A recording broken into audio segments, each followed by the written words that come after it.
Hola muchachos, espero que estén bien.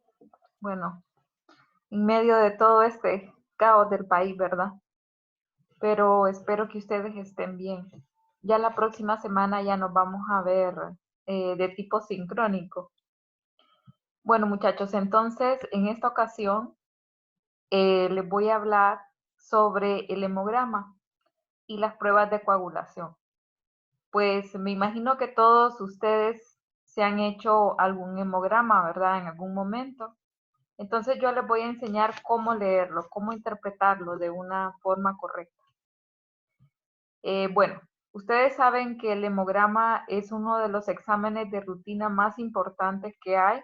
Ya hemos hablado de otros tipos de exámenes, como por ejemplo pruebas bioquímicas, en la que yo les decía que pueden ser de rutina, ¿verdad? Para evaluar el estado de salud de un paciente, como por ejemplo glucosa, creatinina, urea, el examen de orina también, que es uno de los exámenes de rutina más importantes, pero también tenemos el hemograma, ¿verdad? El hemograma es básico para saber cómo está, cómo es, qué cantidad de elementos hay en nuestra sangre, cómo está la composición de esos elementos y a evaluar cómo, cómo están no solo la cantidad y la composición, sino cómo están estos elementos, si están maduros, si están aptos para poder cumplir las necesidades que ellos deben de cumplir. Y después les voy a hablar un poco sobre las pruebas de coagulación, que como ustedes saben también son pruebas bien importantes, quizá no de rutina inmediata, ¿verdad?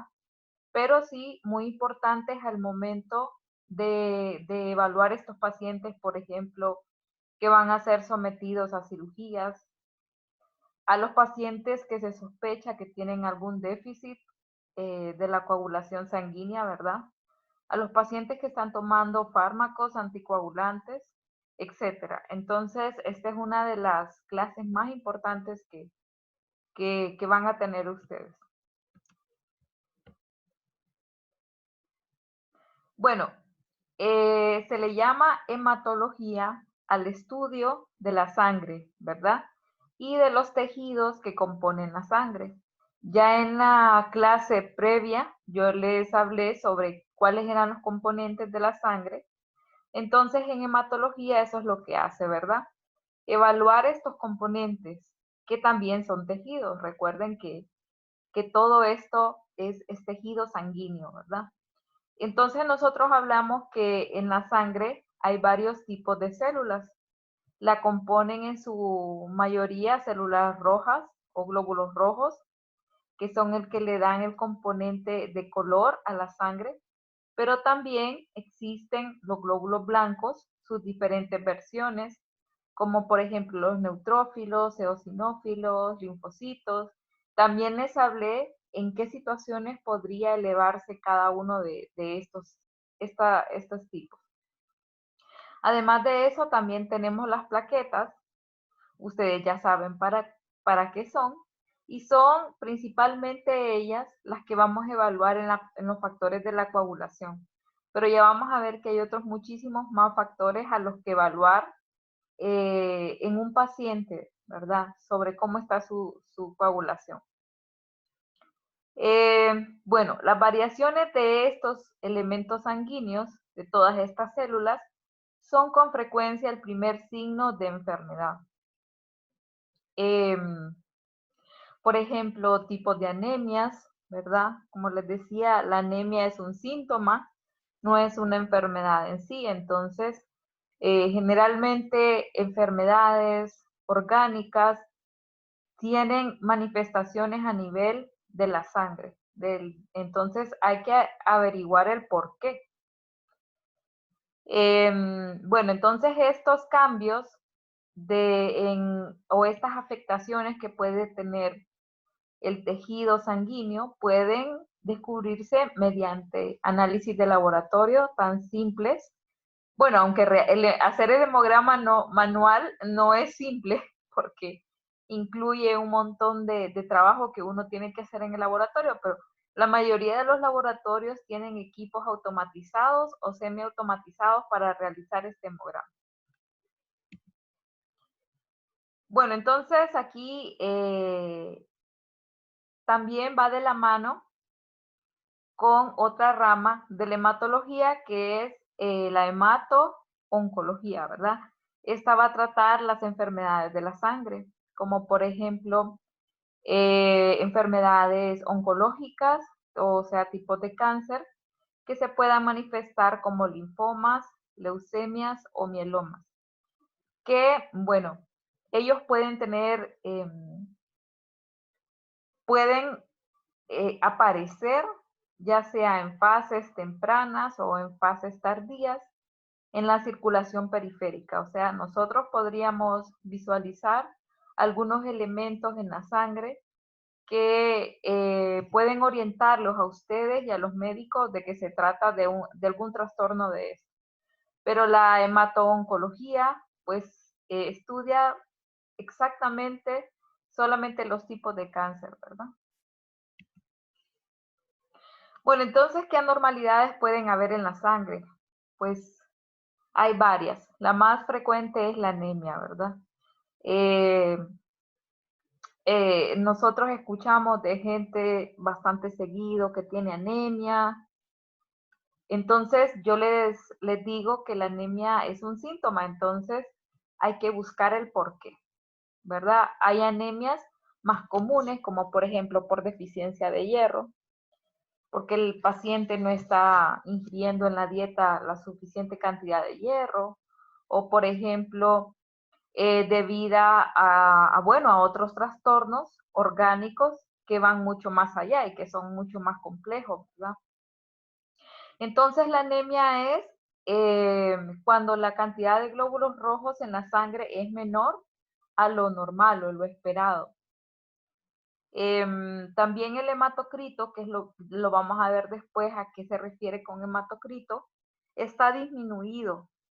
O cuando, a pesar de tener una buena cantidad de glóbulos rojos, la hemoglobina está baja, ¿verdad? Entonces la hemoglobina, ese parámetro dentro del hemograma, es bien importante que nosotros lo vayamos a comparar con los valores de referencia estándares. Recuerden que aquí los valores de referencia pueden variar mucho, por ejemplo, si es un hombre, si es una mujer, si es un niño, si es un recién nacido. Entonces debemos de situarnos sobre qué aspectos hay en el paciente que pueda causar, propios del paciente, que puedan causar un cambio en estos niveles de hemoglobina. También la policitemia ocurre cuando hay demasiados glóbulos rojos en la circulación sanguínea. Esto, bueno, pueden deberse a varias causas. Hay personas que hereditariamente tienen este problema, ¿verdad? Y que se les aconseja que estén donando sangre cada cierto tiempo, porque para ellos también hay síntomas para esta enfermedad.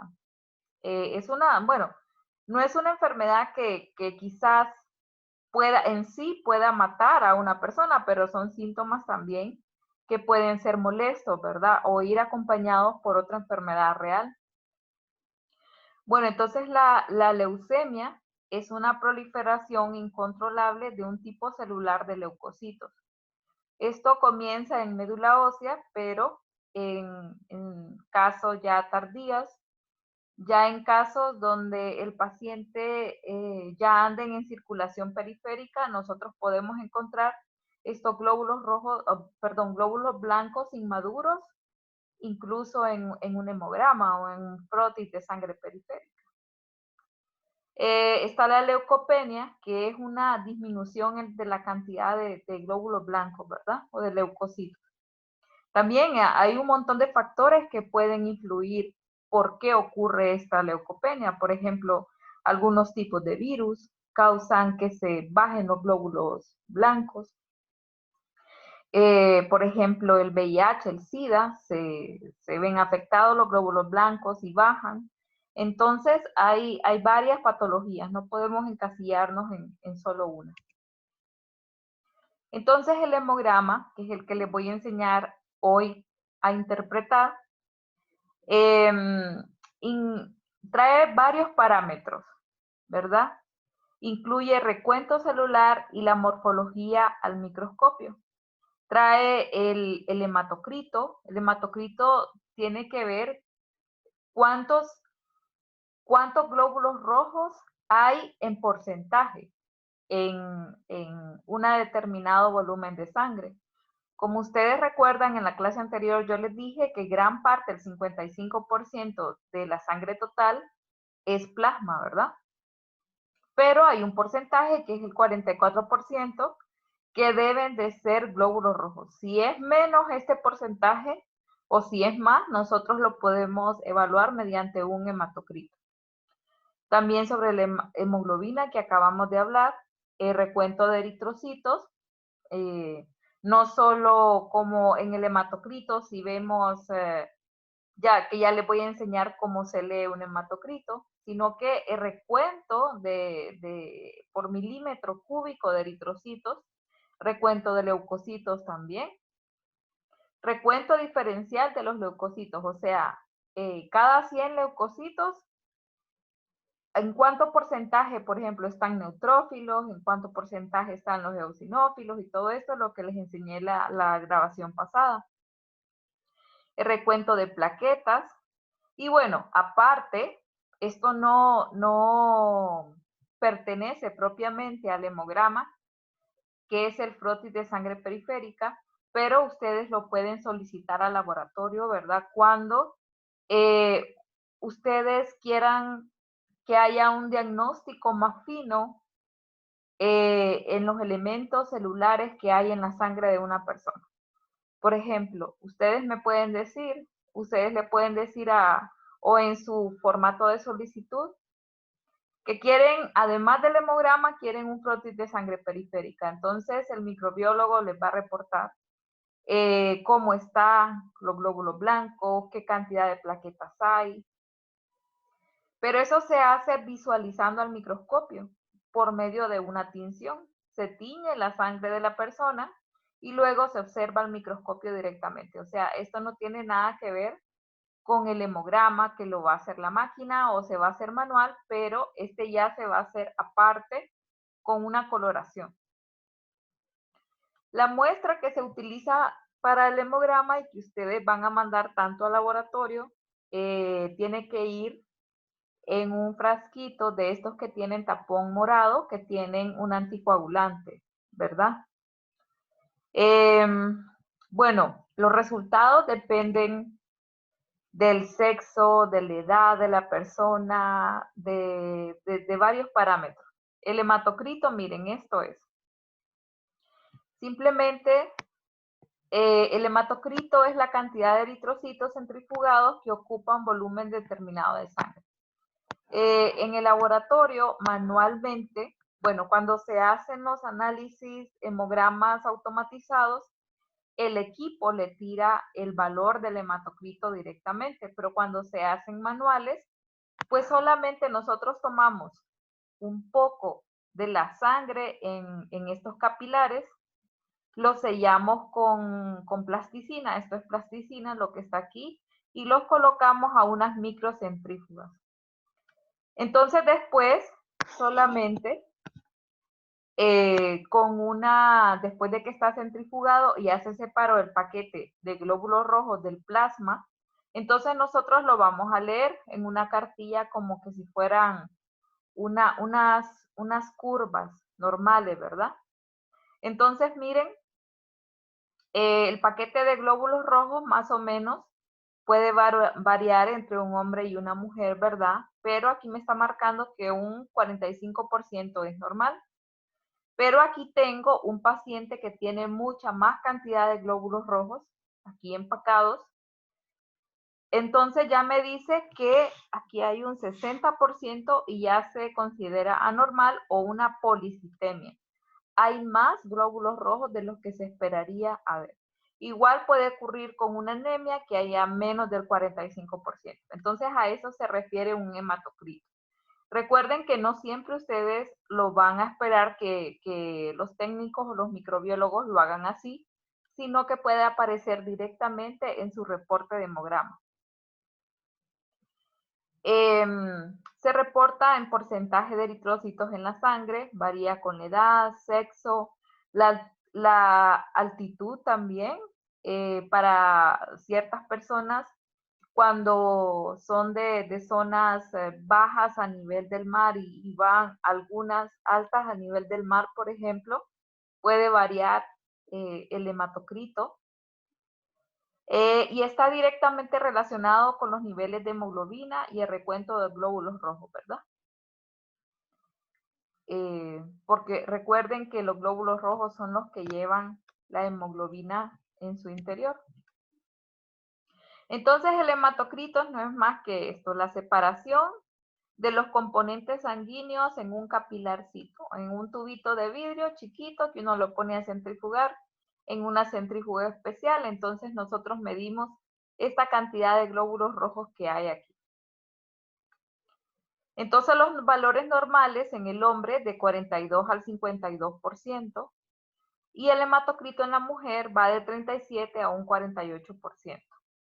Entonces aquí me presenta unos causas por qué podría estar valores altos de hematocrito. Puede ser que haya muchos glóbulos rojos, como en el caso de la policitemia. Cardiopatías congénitas también, donde se necesita mayor cantidad de glóbulos rojos para poder oxigenar. Deshidratación y los casos de hipoxia también y de fibrosis pulmonar, donde el cuerpo en una compensación por oxigenar tejidos, porque ya el pulmón no lo está haciendo, no está haciendo este intercambio gaseoso de manera adecuada, la médula ósea empieza a producir más glóbulos rojos para compensar esta falta de oxígeno. Bueno, entonces los valores bajos de hematocrito puede ser una anemia. Las leucemias van acompañadas por una caída de los glóbulos rojos normalmente, desnutrición también, una sobrehidratación y destrucción de los glóbulos rojos, ¿verdad? Puede ser que la médula ósea esté produciendo bien, pero hay alguna causa, como por ejemplo que el vaso esté destruyendo eritrocitos jóvenes, porque la vida de un eritrocito, la vida media son 120 días. Y si se secuestran los glóbulos rojos y se empiezan a destruir, pues vamos a tener valores de hematocritos bajos. Entonces ven ustedes aquí algo pues raro, ¿verdad? Los recién nacidos, miren qué alto es el nivel del hematocrito. No se vayan a asustar, ¿verdad? Si ven que recién nacidos tienen la hemoglobina bastante elevada. Ya a partir del año, pues ya puede ser de 32 a 41%. Miren las mujeres adultas a partir de los 15 años de 37 a 47%. Y los varones a partir de los 15 años de edad tienen de 40 y 54%. ¿Y en qué casos va a estar aumentado este hematocrito? En los casos de policitemia, o sea, que haya muchos glóbulos rojos, exagerados, ¿verdad? Ya sabemos nosotros que hay, como se los acabo de mencionar, pueden ser problemas genéticos, pueden ser problemas de intercambio gaseoso del pulmón, etc. Puede haber hemoconcentraciones en ciertos casos, enfermedades virales, etc. Y disminuidos obviamente en anemias y hemodiluciones. Bueno, entonces, ¿qué es la hemoglobina? La hemoglobina es una proteína que está dentro del glóbulo rojo.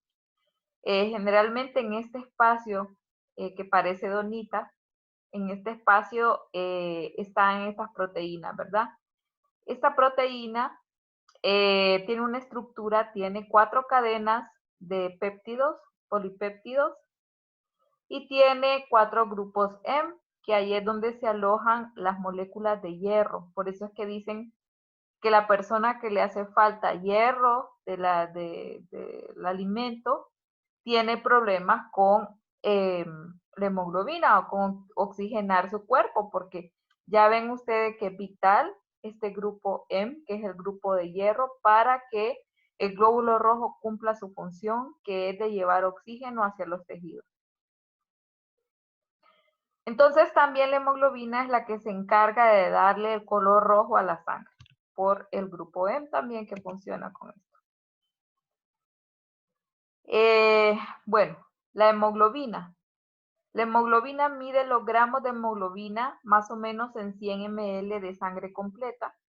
Evalúa la gravedad de la anemia o policitemia. Ya vimos la anemia o policitemia reflejada también en el hematocrito, pero también la vamos a ver reflejada en hemoglobina, ¿verdad? Como yo les decía, hay veces hay algunos pacientes que tienen una buena cantidad de glóbulos rojos, pero aún así tienen anemia.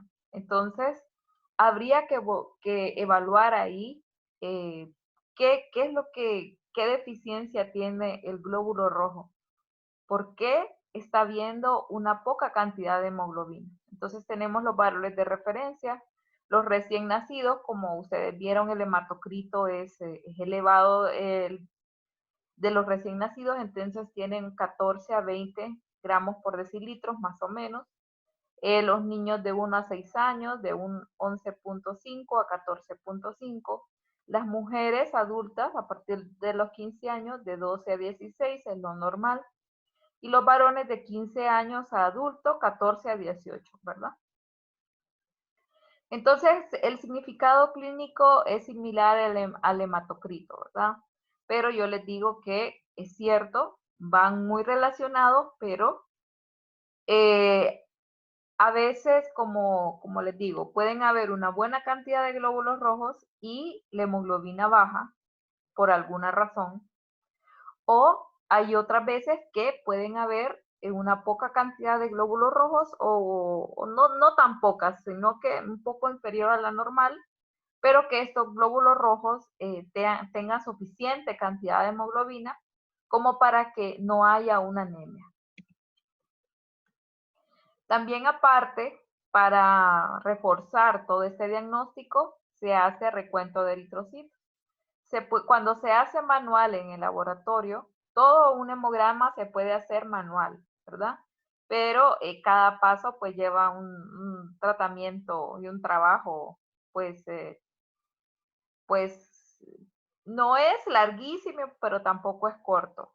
Entonces, cuando se hace manual, se hace en esta camarita, que es la camarita de Neubauer, que yo les comentaba, que es la que se cuentan las células en los líquidos corporales. Pero si no, pues el equipo lo hace él solito, hace recuento, ¿verdad? De glóbulos rojos. Entonces, bueno, vean los valores de referencia.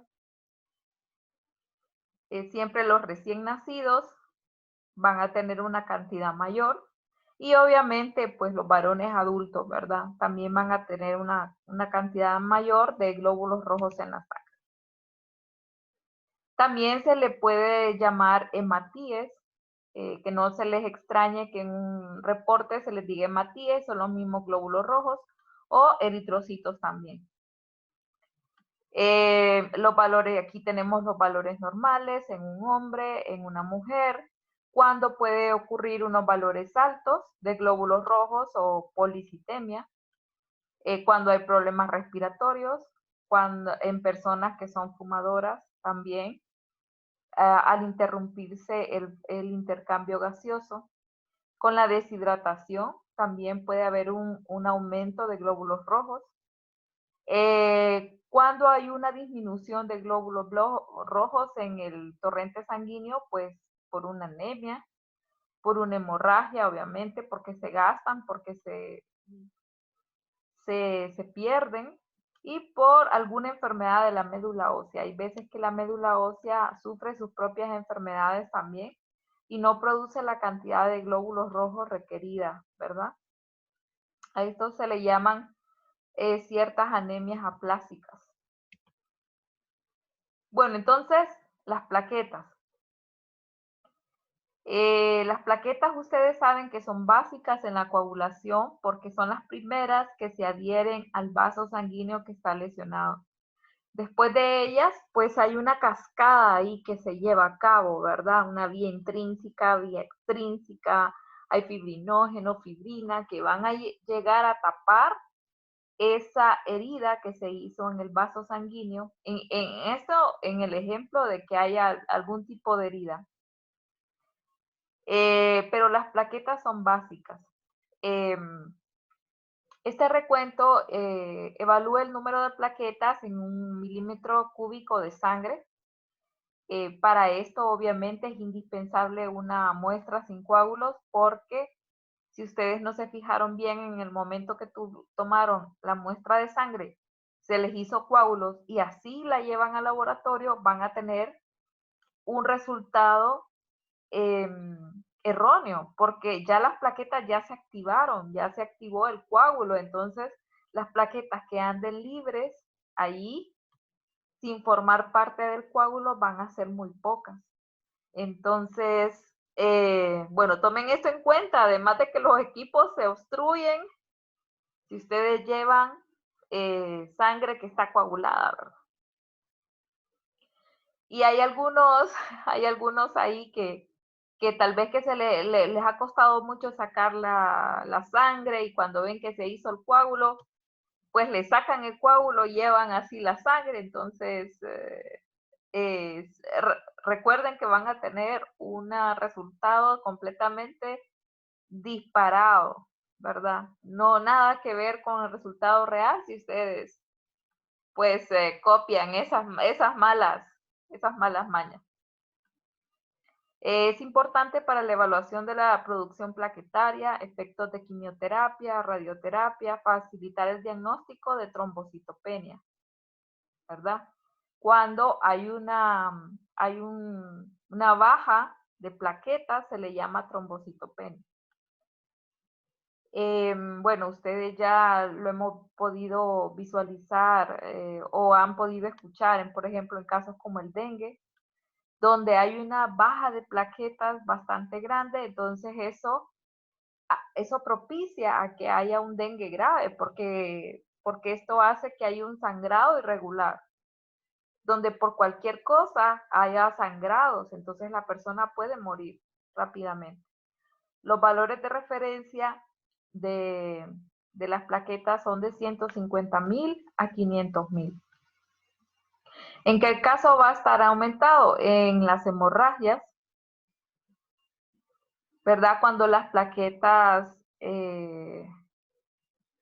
puede haber también trastornos infecciosos, cáncer, anemia, ferropénica, embarazo, y disminuidos en aplasia medular. Fíjense también que si ustedes recuerdan en la grabación anterior, la médula ósea es la responsable de la producción de las plaquetas también. Entonces, si hay algún problema en la médula ósea, en la sangre pueden haber una disminución de plaquetas. También con la coagulación intravascular diseminada, se empiezan a formar coágulos en diferentes partes del cuerpo, entonces obviamente las plaquetas que estén disponibles en el cuerpo libres sin haber hecho coágulo, pues van a estar más bajas de lo normal. Enfermedades infiltrativas de la médula ósea y por infección con el virus del dengue también. Entonces aquí tenemos el esquema de las plaquetas, se les llama también trombocitos. Hablamos de los valores normales y trombocitosis es cuando hay un exceso. Puede ocurrir por una anemia por déficit de hierro y en el síndrome nefrótico también interviene bastante en toda la regulación el riñón. Y trombocitopenia es cuando hay una baja de plaquetas, puede darse por una destrucción de las mismas plaquetas que esté aumentada debido a algún proceso, como por ejemplo una cirrosis hepática, metástasis de cáncer también, de que ya haya infiltración a médula ósea, por consumo de drogas o por autoinmunidad también pueden verse afectadas las plaquetas. Entonces, ¿qué otros parámetros ustedes van a encontrar en un hemograma? Bueno, aquí les voy a enseñar a leer todas esas abreviaturas. El BCM que les va a aparecer ahí es el volumen corpuscular medio. Esto se refiere a qué tan grande o qué tan pequeño va a estar un glóbulo rojo. Va a tomar en cuenta una cantidad de glóbulos rojos y el aparato los va a medir, en el caso que sea automatizado. Si no, pues el microbiólogo lo va a ver en el microscopio, ¿verdad? Si los volúmenes son normales. ¿Qué pasa? Si son muy pequeñitos, entonces ahí a este glóbulo rojo se le llama microcito. Es muy chiquito. Si es muy grande, es macrocito. Entonces, todas estas variaciones de tamaño deben de considerarse a la hora de hacer un diagnóstico. El HCM se refiere a la hemoglobina corpuscular media, a la cantidad de hemoglobina que tiene el glóbulo rojo, ¿verdad? Como les digo, hay ciertos glóbulos rojos que pueden estar bien su tamaño y tengan muy poca hemoglobina o tengan mucha hemoglobina, más de la normal. Entonces, esta CHCM es la concentración de hemoglobina corpuscular media. Esto es concentración promedio de hemoglobina ya, pero por mililitro de eritrocito, ¿verdad? Ya no por un eritrocito. Esto que se le llama el porcentaje de hipocromía, se le llama así ya cuando uno hace una tinción en el microscopio y uno observa que los glóbulos rojos están pálidos, o sea, cuando están pálidos es que no tienen suficiente hemoglobina. Entonces a esto van a ver que se le llama hipocromía. El porcentaje de micro significa el porcentaje de glóbulos rojos que son pequeñitos o microcitos. Este RDW es un parámetro que tiran los equipos automatizados y nos indican el grado de desigualdad en el tamaño de glóbulos rojos, ¿verdad? Porque vamos a ver que en un paciente, sobre todo que tenga alguna enfermedad, dependiendo de la enfermedad, ¿verdad? Pero vamos a ver que tiene un porcentaje de glóbulos normales, otros son más pequeños o pueden ser otros más grandes, entonces ese es el porcentaje. Y el volumen plaquetario medio, BPM, es el indicador del tamaño de las plaquetas, porque también puede haber plaquetas gigantes, plaquetas demasiado pequeñas, entonces a esto se refiere. Bueno, entonces otra cosa que vamos a ver nosotros en el hemograma es el recuento de leucocitos. Esto yo ya les hablé en la grabación pasada. Bueno, el recuento de leucocitos en un hemograma evalúa los leucocitos presentes en 1 milímetro cúbico de sangre. Es una cantidad súper pequeñita, ¿verdad? Claro que hay diferencias, incluso en el mismo día en un paciente que se fue a hacer, por ejemplo, un hemograma en la mañana y le salió alguna cantidad y después en la tarde otra cantidad, pero las variaciones son pequeñas, ¿verdad? Más o menos 2.000 células, no más. El valor de referencia normal es de 5.000 a 10.000. Bueno, si ya se pasan de estos parámetros, pues si se pasa de 10.000, nosotros estaríamos pensando que ahí podría haber un proceso inflamatorio, un proceso, por ejemplo, infeccioso.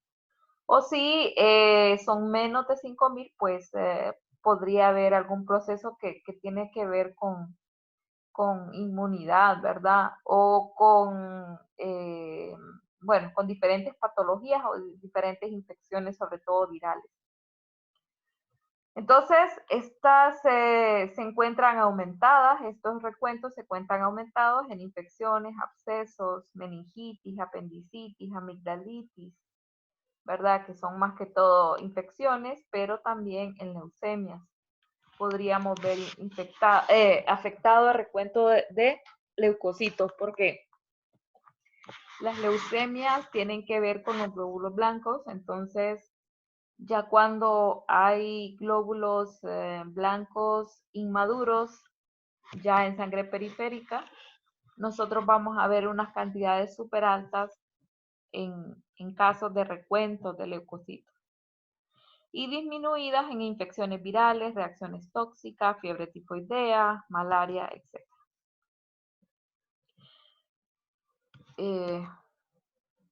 Bueno, esto ya les había hablado sobre el recuento de plaquetas. A ver, vamos a ver, sí.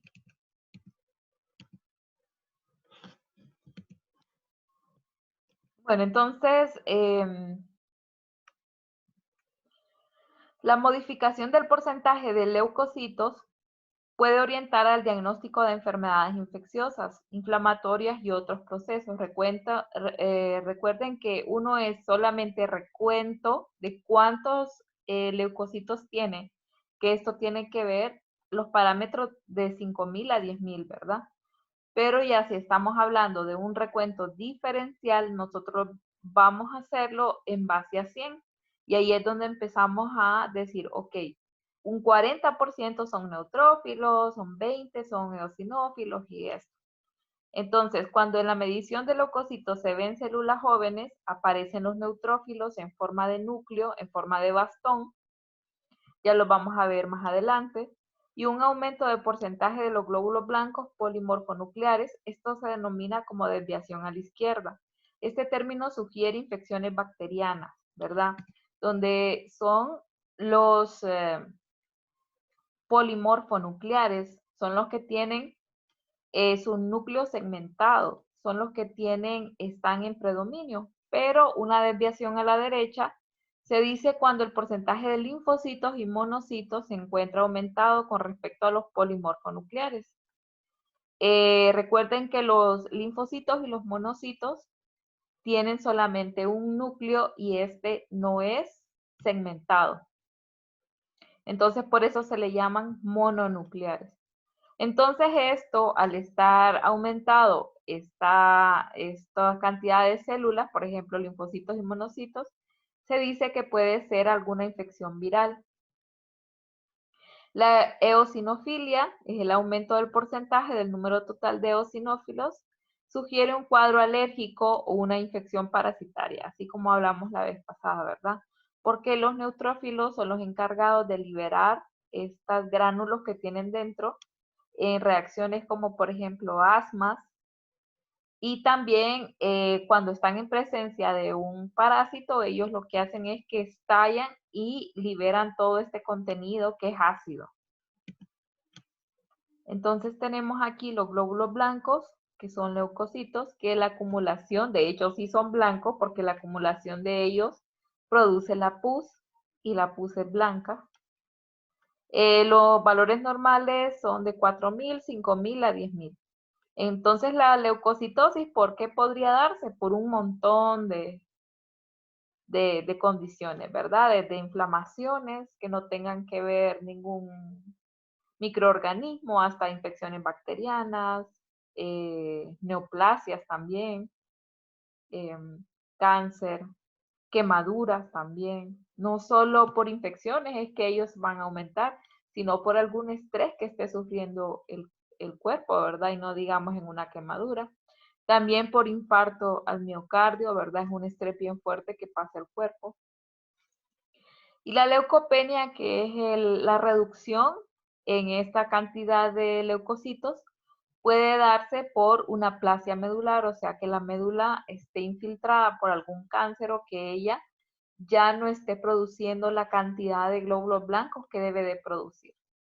Entonces, generalmente estas enfermedades que tienen que ver con aplasia medular, pues llevan al paciente a la muerte, ¿verdad? También por tuberculosis crónica, fiebre tifoidea, SIDA, también ustedes saben que hay un bajo de glóbulos blancos, hepatitis y enfermedades virales, también pueden estar reducidas, como por ejemplo el dengue, ¿verdad? Puede estar reducida la cantidad de glóbulos blancos que hay en circulación periférica. Entonces aquí tenemos los valores normales. Ustedes tomen en cuenta que este es un reporte de un hemograma. Entonces vamos a ver la serie roja. Aquí van a ver ustedes todos los parámetros que se consideran normales, ¿verdad? En un hombre, en una mujer, en el hematocrito, qué porcentaje. Estos, si quieren, tómale captura de pantalla porque esto les va a servir muchísimo de ahora en adelante. ¿Cuánto es lo normal que haya de hemoglobina en el hombre, en la mujer? Esto, ojo, hemoglobina glicosilada, esto no les va a aparecer en un hemograma normal. Esto se hace un examen aparte, ¿recuerdan?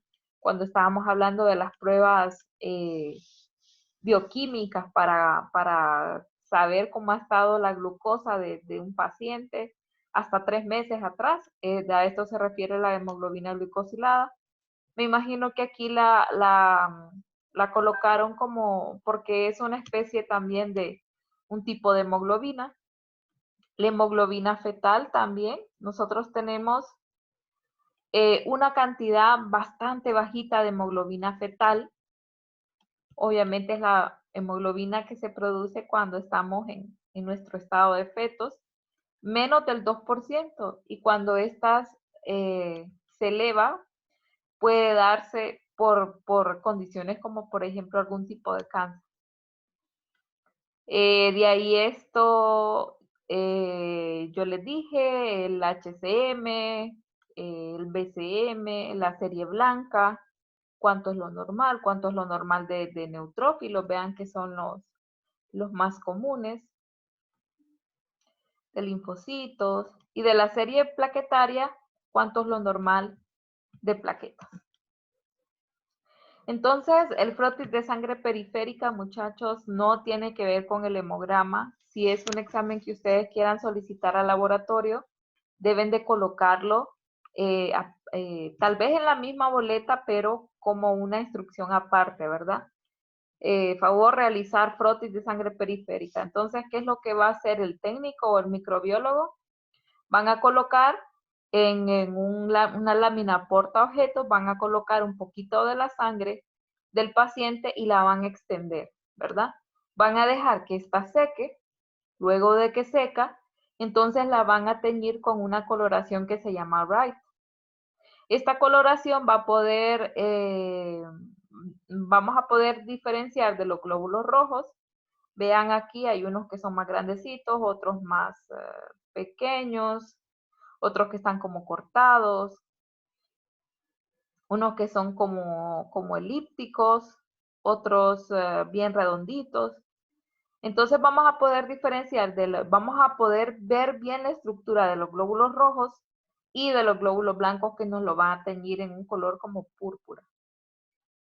También estos pequeñitos que están aquí son las plaquetas. Entonces es útil, por ejemplo, este colorcito como rojito se le da a la hemoglobina. Entonces a esto se refiere con la coloración, por ejemplo, hipocrómicos. Es cuando yo veo un glóbulo rojo que no tiene mucha coloración. Entonces, si la mayoría de los glóbulos rojos del paciente tienen poca coloración, en el frotis de sangre periférica le tienen que reportar eso a ustedes, ¿verdad? O si hay algún elemento que se encuentra dentro de los glóbulos blancos que se consideran normales, que sea anormal. O por ejemplo, si hay células inmaduras, también nosotros los podemos ver en sangre periférica. Los microbiólogos no llegamos al punto de decir, es una leucemia tipo no sé qué, no. Simplemente nos podemos, no le compete al microbiólogo dar la clasificación de los tipos de cáncer ni nada, Solamente podremos decir se observan células de origen linfoide, ¿verdad? Inmaduras en sangre periférica y con eso pues se le lleva la lámina que se hace en el laboratorio a un patólogo y él va a pedir más pruebas, ¿verdad? Para poder evaluar al paciente, pero se orienta bastante con el examen que se hace en el laboratorio. Bueno, entonces, ¿qué alteraciones pueden tener los glóbulos rojos? Pues varias. Pueden tener alteraciones de tamaño. Anisocitosis es cuando hay diferentes tamaños. Miren, en este paciente hay un poquito de anisocitosis, porque hay glóbulos rojos más grandes, otros más pequeños, otros más pequeñitos y así. Entonces, anisocitosis son diferentes tamaños. Microcitosis, cuando la mayoría son chiquititos. Macrocitosis, cuando son grandes. Megalocitosis, cuando son grandes y además de eso son ovalados. Con respecto a la coloración, puede haber hipocromía cuando la hemoglobina, la coloración muestra que está pálida, o sea, le hace falta hemoglobina a ese glóbulo rojo. O hipercromía cuando el glóbulo rojo está saturado de hemoglobina. Y alteraciones en la forma pueden haber varias. Generalmente se le dice poiquilocitosis cuando en un paciente nosotros podemos observar un montón de formas. Ovalocitosis cuando tienen forma ovalada, eliptocitosis cuando tienen forma elíptica, esferocitosis cuando tienen forma esférica y esquistocitosis cuando tienen fragmentos de glóbulos rojos, como que estuvieran cortados. Todos ellos se producen en ciertas enfermedades, ¿verdad? En ciertas condiciones.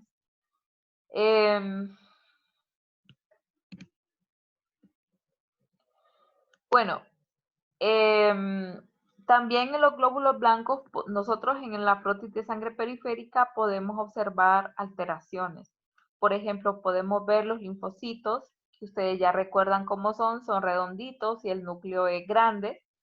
Podemos ver unos linfocitos atípicos que sean raros. Entonces aquí se dicen en qué causas pueden estar, por ejemplo, infecciones virales. Formas inmaduras, también de glóbulos blancos. Generalmente el laboratorio se queda hasta ahí, hasta formas inmaduras. Pero generalmente se observa en las leucemias, ¿verdad? Granulaciones tóxicas, se observa dentro de los glóbulos blancos que hay un tipo de gránulos que son diferentes. Estos son gránulos tóxicos. Y de ahí, pues, hay unas inclusiones, o sea, dentro de los glóbulos blancos que pueden ser de morfología normal, pero dentro hay unas inclusiones como estos cuerpos de Dol, que se puede dar infecciones agudas, quemaduras. Ya vamos a ver a qué se llaman cuerpos de Dol. Puede haber una vacuolización o que los glóbulos blancos estén llenos de vacuolas.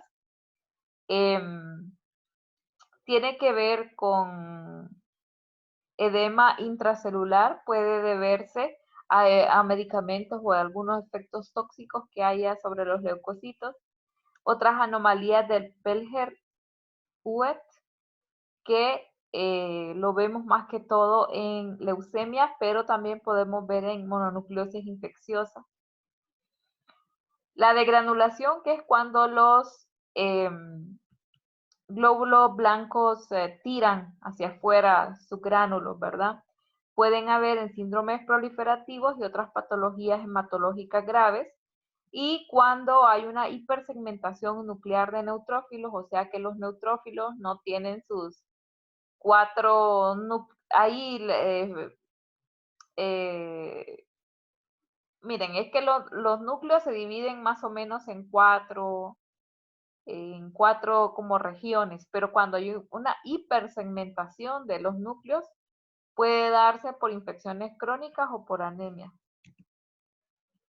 Entonces, recuerdan cómo son los linfocitos, son redonditos y los núcleos son bastante homogéneos y miren cómo se observan estos linfocitos atípicos en este caso de mononucleosis. Miren, esto lo tiene que reportar el laboratorio porque esto no es normal. Esto es lo que les digo yo cuando hay tipos de leucemias en la sangre periférica. Nosotros con verlo podemos ver que son células inmaduras porque aún tienen núcleos. Vean ustedes, están apiñadas, no son células que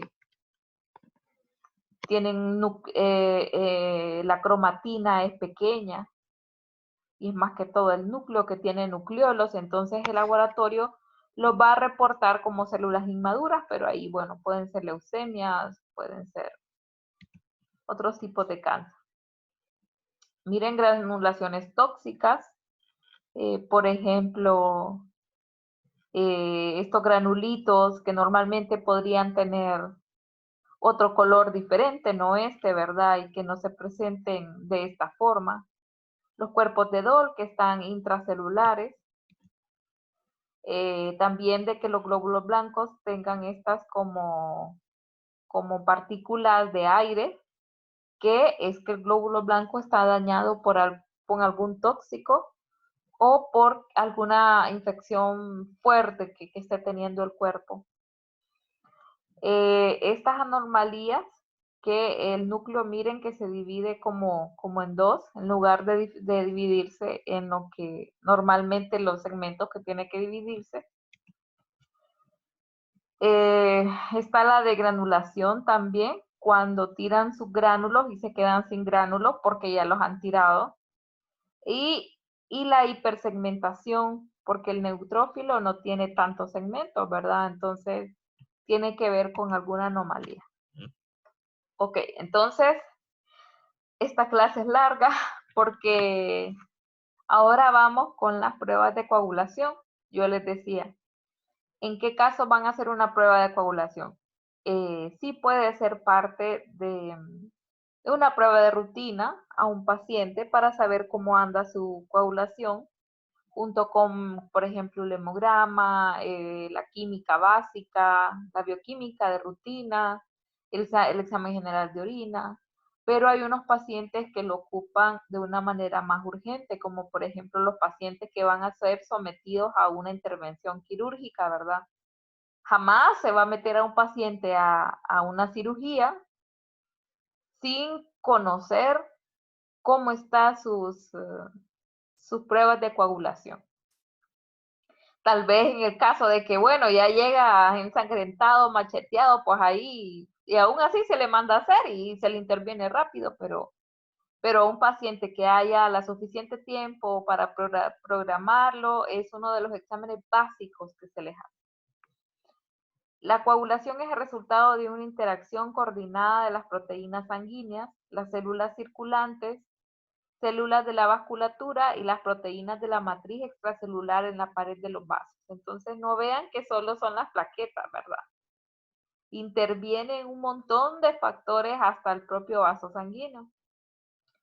Este complejo mecanismo hace difícil su evaluación en el laboratorio, que solo se limita a medir las proteínas de la coagulación circulantes y células circulantes, mientras que los elementos vasculares pues no son medibles, ¿verdad? Porque eso es muy propio del individuo. Bueno, entonces en la coagulación intervienen un montón de factores, muchachos. Se activa una cascada de la coagulación, así se le dice, miren, todos estos factores, uno activa el otro y así. Entonces lo que quiero que se graben son, porque es bastante complejo, ¿verdad? Quiero que se graben son estas iniciales, TTP. Esta TTP se llama tiempo de tromboplastina parcial activada. Esta TP es tiempo de protombina y esta TT es el tiempo de tromboplastina. Entonces, una de ellas, hay dos vías de coagulación, una intrínseca y una extrínseca. Entonces, cada una de estas va a evaluar diferentes vías de la coagulación y bueno, esta TT, que es la tiempo de trombina, es la final ya, ¿verdad? La que donde convergen las dos. Entonces, aquí vamos a poner un ejemplo. Hay un vaso sanguíneo con una lesión. El vaso sanguíneo se contrae. Entonces, aquí es donde intervienen las plaquetas. Son las primeras que se van a pegar al vaso sanguíneo. Luego de esto intervienen otros factores, como por ejemplo la fibrina que se va a pegar, y hay otros factores que reparan la lesión, y hay otros factores que vienen y retiran como que la costra, ¿verdad? Entonces todo el cuerpo está diseñado de esa forma. Entonces las pruebas de coagulación sanguínea son solicitadas ante la existencia de enfermedades de la coagulación de la sangre y como parte de las exploraciones preoperatorias antes de una intervención quirúrgica, para descartar la presencia de una enfermedad que podría producir complicaciones graves durante la cirugía o para el control de tratamiento anticoagulante, ¿verdad? Sobre todo de los pacientes que tienen enfermedades cardíacas y les dejan fármacos anticoagulantes fuertes, hay que estarles haciendo estas pruebas de coagulación de una forma pues regular. Bueno, entonces aquí les voy a mencionar algunos ciertos tipos de pruebas.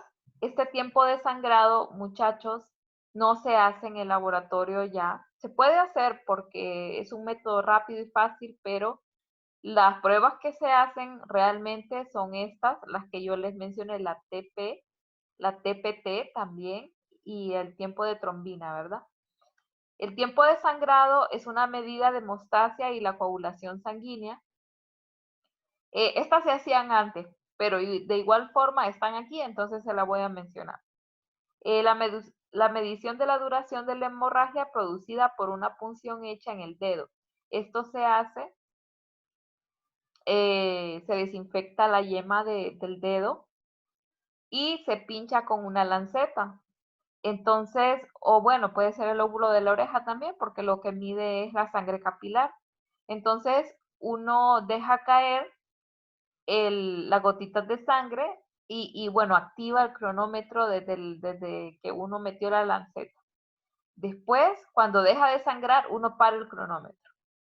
Entonces, lo normal es, bueno, en el dedo de 1 a 3 minutos y en el lóbulo de la oreja de 3 a 7 minutos.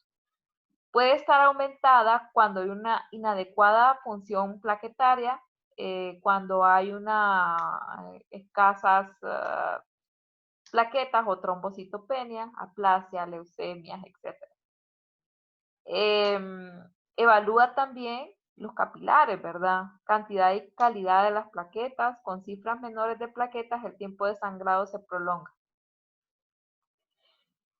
Su mayor utilidad es para evaluar la función de plaquetas cuando la cifra es normal, como sucede en tromboplastenia de Glassman, enfermedad de von Willebrand, uremia y el uso de algunos fármacos que pueden alterar el tiempo de sangrado, como por ejemplo es la aspirina.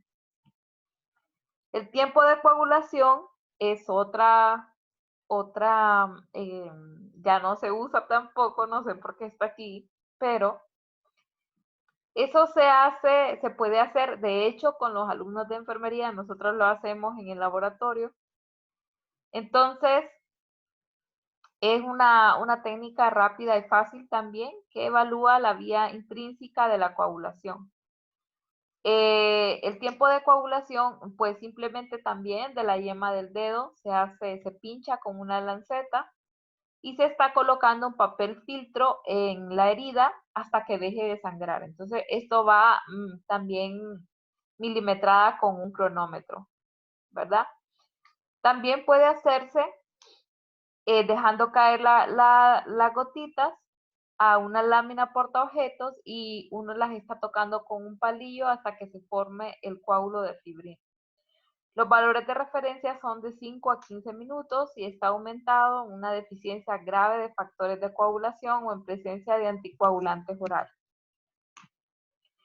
Entonces ya la evaluación de factores de la coagulación, que ya son los que sí ustedes van a ver normalmente en un laboratorio y son los que van a hacer la petición cuando tengan algún paciente que le quieran hacer esta medición. TP se llama el tiempo de tromboplastina y el TTP, eh, perdón, tiempo de protombina es el TP y el tiempo parcial de tromboplastina, que es el TTP, son las pruebas generalmente utilizadas como escrutinio para evaluar la mayoría de los factores de la coagulación. Miren, recuerdan que en el esquemita ese yo les dije que había una vía intrínseca y una vía extrínseca, ¿verdad? Entonces, los factores de la vía intrínseca de la coagulación son evaluados por el TTP, mientras que el TP evalúa la vía extrínseca, ¿verdad? Espérenme, que se me está pasando sola. Entonces, para ustedes, ¿qué tipo de muestras nos van a llevar a nosotros al laboratorio? Nos van a llevar una muestra de sangre en un tubito que tenga el tapón azul, que el tapón azul es específico para las pruebas de coagulación. Y ese tapón azul se diferencia de los demás porque el anticoagulante no es heparina, sino que es un anticoagulante especial que se llama citrato de sodio. Entonces, este nos va a permitir que no haya ninguna alteración en nuestras pruebas de coagulación. Este tubito tiene una marca, muchachos.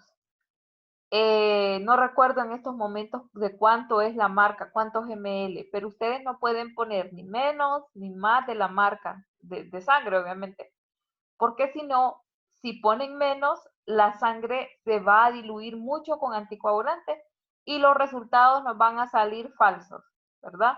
Y si ponen más de la marca, también no va a haber suficiente anticoagulante y los resultados nos van a salir falsos. Entonces, ojo, cuando lleven ese tubito al laboratorio, tiene que estar en la marquita exacta donde dice el tubito. También el tiempo transcurrido entre la extracción de la sangre y que ustedes la llevan al laboratorio para hacerle las pruebas, no pueden pasar mucho tiempo porque hay factores de la coagulación que vimos nosotros, que hay un montón de factores que pueden dañarse, ¿verdad? Dando falsos tiempos prolongados de coagulación.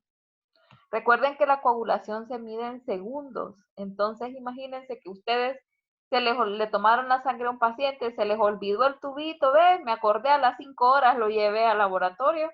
Entonces no se extrañe que le vaya a salir de que el paciente está coagulando allá, súper alterado, ¿verdad? Y quizás no es así, sino que se retrasaron en el momento de llevarlo al laboratorio.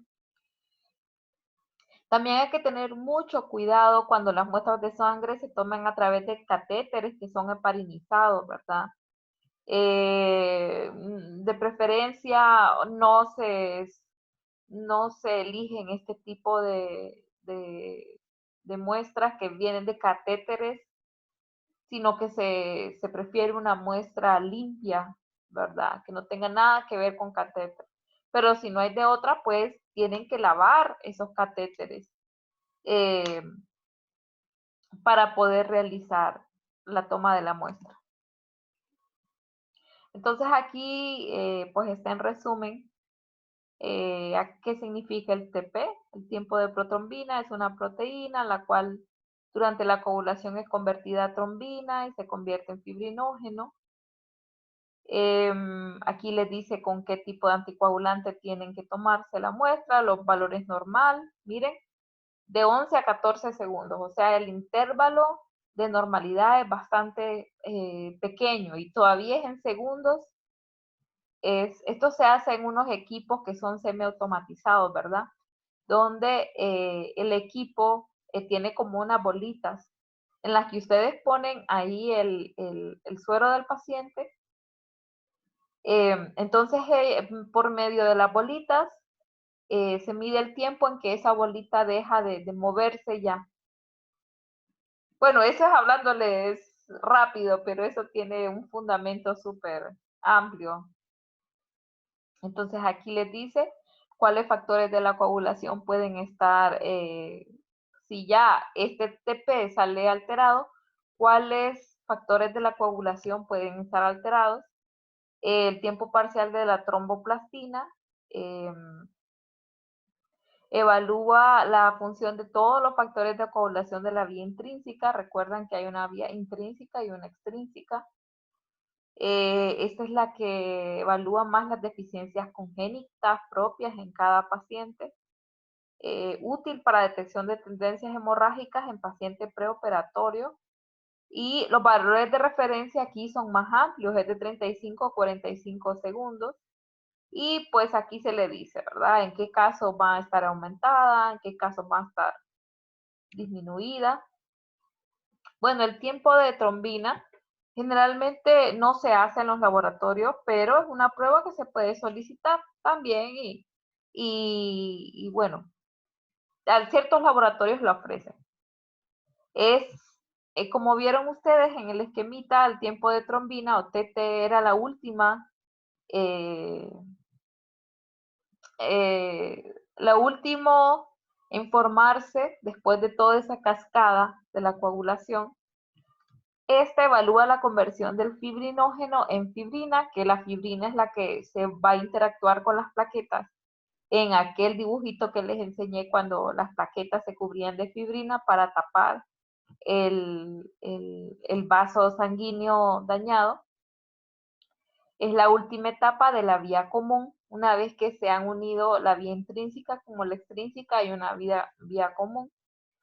Aquí están los valores normales, aquí está en qué tipos de casos pueden haberse afectados, como por ejemplo enfermedades hepáticas, ¿verdad? Enfermedades renales, infecciones hereditarias, lupus, coagulación intravascular diseminada, medicamentos. Y fibrinógeno, por último, es la última proteína de la cascada de la coagulación que puede medirse por métodos químicos inmunitarios. Se encuentra en concentraciones que van de 200 a 400 miligramos por decilitro. Esto, algunos laboratorios lo hacen, pero generalmente no se le manda a hacer al paciente, sino que solamente el TP y el TPT. Eso es todo. Y con el TP y el TPT se le hace un cociente que se llama INR. El laboratorio se los tiene que dar, es como un cociente entre los dos. Bueno, entonces aquí también esto está para que le tomen una captura de pantalla, ¿verdad? Los valores normales, cuáles son las pruebas de coagulación que se le pueden hacer, no solo el recuento de plaquetas, no solo el TP, no solo el TTP, sino que hay varios tipos. Miren, tiempo de sangrado, tiempo de trombina, fibrinógeno, dímero D. Y aquí hay un algoritmo para el estudio del paciente con hemorragia.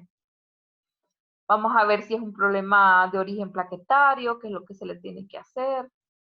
Si ustedes creen que es alguna deficiencia en algún factor de la coagulación, que sea, por ejemplo, por genética, como por ejemplo estos individuos que son hemofílicos, que es por la deficiencia en algunos de estos factores de la coagulación, deficiencia de varios factores de la coagulación, anticoagulantes circulantes, coagulopatía por consumo. Esto va a consumo, pero de factores y de formación de coágulos, ¿verdad? Entonces, no van a ver la cantidad de factores en disponentes circulantes, entonces porque ya se consumieron haciendo coágulos en otro lado. Bueno, muchachos, entonces esto es todo. Yo sé que es una clase bastante extensa, pero ahorita ya está pertenecida a 2 clases y bueno, ya en esta grabación ya les cubrí estas 2 clases. Espero que estén bien. Entonces, ya solo me queda mandarles la última presentación y mañana se las envío. Que estén muy bien.